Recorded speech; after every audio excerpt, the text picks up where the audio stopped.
On the northeast tip of North America, on an island called Newfoundland, there's an airport. It used to be one of the biggest airports in the world, and next to it is a town called Gander. How did you find this story? So a friend of ours introduced us to the story. We lived in New York on 2001 over 9/11. My cousin was actually in the towers, but fortunately got out. So we were, like the rest of the world, focused on what was happening on that day. But when we started digging into it, we found out that thousands of people had been diverted to Canada because the U.S. airspace had closed, and all of them were returning on this 10th anniversary, and we went out there and interviewed as many people as we possibly could.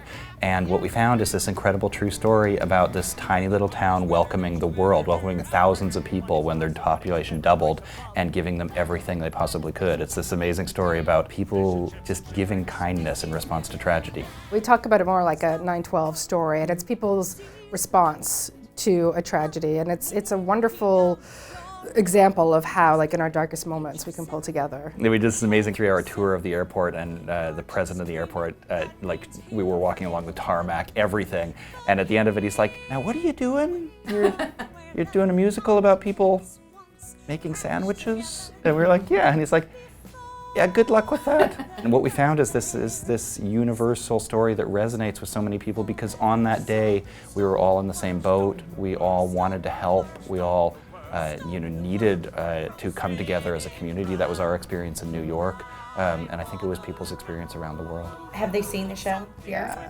What's their reaction? Oh my God, they come all the time, and Just shocked, like really. Like, I mean, the night that Prime Minister Trudeau came, they didn't think anything they did was extraordinary, so they didn't understand, like why this New York audience was giving them a standing ovation, and why the Prime Minister wanted to meet each and every one of them. We really wanted to say to audiences, come with us to Newfoundland, let us tell you about this amazing thing that happened here.